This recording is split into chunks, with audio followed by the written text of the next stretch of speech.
Hello guys, good evening at welcome back ulit sa aking channel. Hello guys, for today's video, share ko lang sa inyo guys kung ano yung mga tira naming paninda dito sa aming tindahan. At share ko rin sa inyo guys yung mga natuyo naming paninda dahil sa sobrang init ng panahon. Okay guys, let's go. Okay guys, share ko sa inyo guys, tingnan nyo guys yung mga paninda naming natuyo. Dahil sa sobrang init ng panahon. Ito yung ang tawag dito guys ay sayote.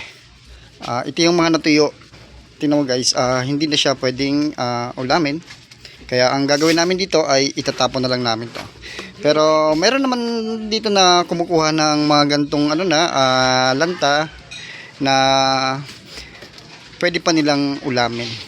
At yung talong naman guys, tingnan nyo guys, sa sobrang init, natutuyo sila at kumukulubot. Ayan. Dito pa lang guys ay talagang na kami dito. Lugi sa ganitong mga natutuyo.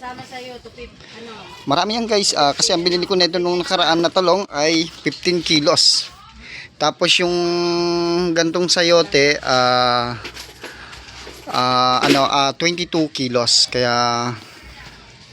Kaya may mga tira siya guys na ganyan na hindi na naubos.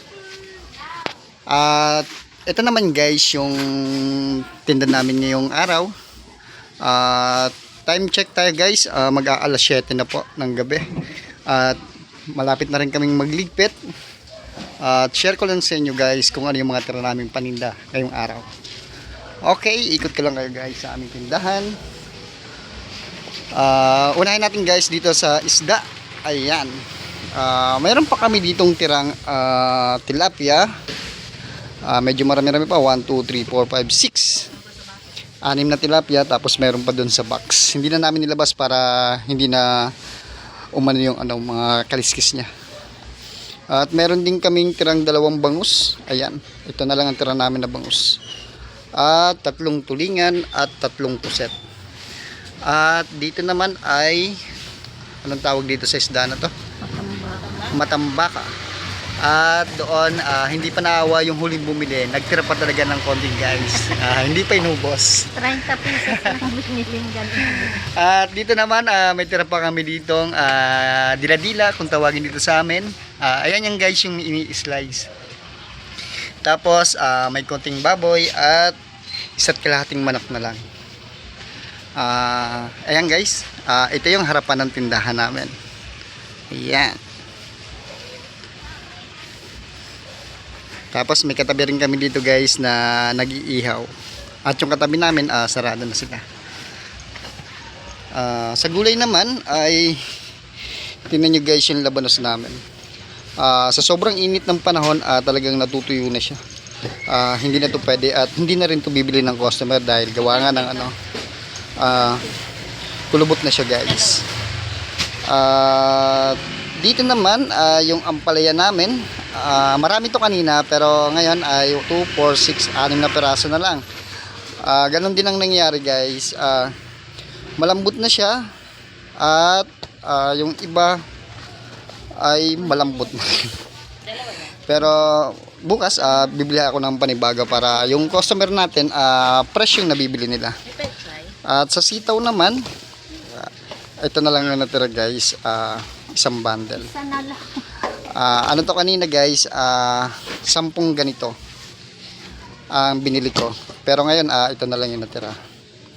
Sa talong, ganito ang itsura guys pag bago ang talong. Kagaya nung pinakita ko sa inyo kanina, yung talong na natuyo ng init, talagang kumukulubot. Pero dito sa bagong talong, makikita nyo naman guys na makinis pa siya. Tapos sa carrots, dito pa lang medyo talo na kami dito guys sa carrots. Kasi tingnan mo yung carrots ano na siya, tuyo na siya. Tapos ganun din, nangingitim tapos nangungulubot. Ganito pag fresh yung carrots. Ayan, matigas tapos medyo makintab.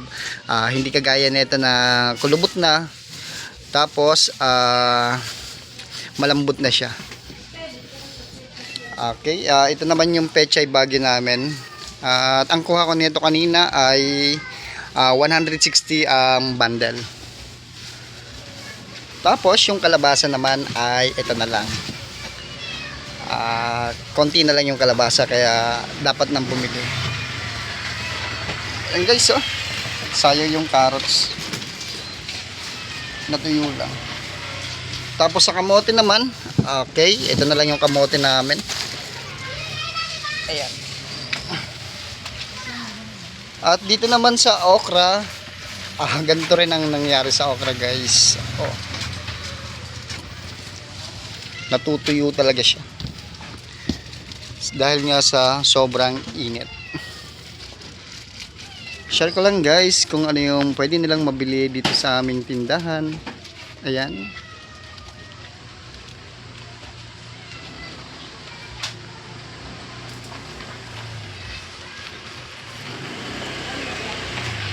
Doon naman sa kabila guys, meron kaming paninda doon na sayote, patatas at repolyo. Okay guys, check natin kung ano yung itsura nila sa kapag bago pa. Ito yung sayote guys, kapag bago. Pero kapag natuyo na siya, ganito na yung itsura niya. Ang laki ng pagkakaiba. Tapos, dito naman ay yung patatas. Ayan. Medyo mura ngayon guys ang patatas, kaya ganyan karami ang kinuha kong patatas. Sana makabawi at hindi siya malusaw. At ito naman yung luya. Ang bili namin guys sa luya kanina ay 120 per kilo. 111? Tapos, ito naman yung repolyo. Ito naman yung repolyo namin guys. Malapit na rin siyang masira. Ayan. Ganito yung repolyo pag malapit ng masira. Dito siya nag-uumpisa sa ubod. Tapos dire-diretso na yan guys hanggang sa gitna. Sa panahon ngayon na masyadong mainit, marami talaga guys na natuto yung paninda. Kaya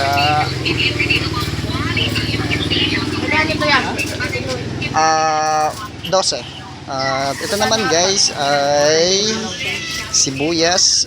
Meron din kami ditong tirapang bawang at kamatis. At yung kalamansi naman namin guys ay ito. Hanggang ngayon guys ay mahal pa rin ang kalamansi. Ang puhunan namin nito guys sa kalamansi ay 120 per kilo. Pero ngayon makikita mo na lang siya na ganito, natutuyo lang. Ganito ang bago guys pag ayan. Medyo green pa siya tapos matigas. Tapos kapag luma na, ganito na yung itsura niya. Ayan. Naninilaw na. At dito naman sa siling green sa sigang, ganito rin guys. Ayan oh. Nalalata talaga siya. Ayan oh. Sa sobrang init. Okay guys, share ko lang kung ano yung pwede nilang mabili dito sa aming sari-sari store.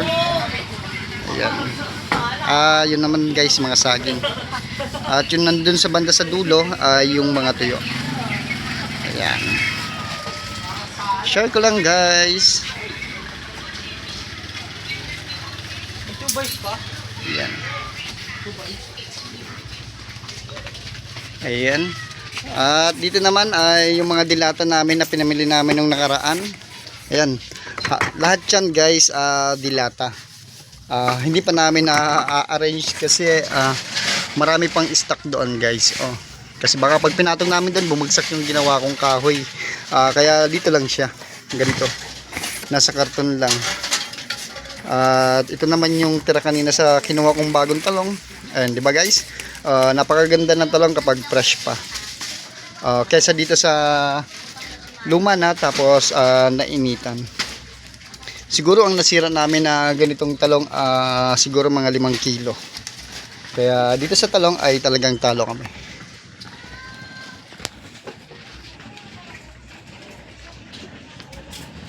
Okay guys, at hanggang dito na lang ang video na to. At kung hindi ka pa nakasubscribe sa aking channel, mag-subscribe ka na at pindutin mo na rin ang notification bell para lagi kang update sa mga bagong video na i-upload ko. Okay guys, thank you!